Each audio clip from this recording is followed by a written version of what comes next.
the EFT, we'll be working on cravings. And one of the cravings we'll be working on is chocolate cravings. Now, you'll be able to eliminate a chocolate craving in at least 10 minutes.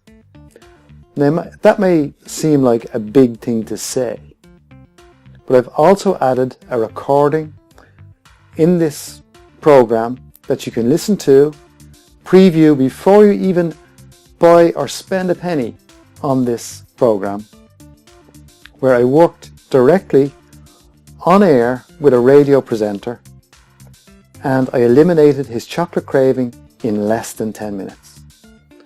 So this will work for you for eliminating a chocolate craving very easily. You may say, well, I don't like chocolate. I have also given a section for working on other food cravings and also on emotional triggers that cause you to overeat. So you're going to have lots of different areas to work on.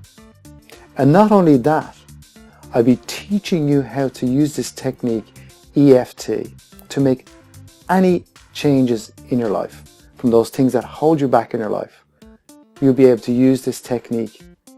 Once you go ahead and learn how to apply it, it's easy to learn and apply, and you'll be able to make amazing changes to your life. And I'll be looking forward to hearing back from you on how well you have done by taking this program here with me.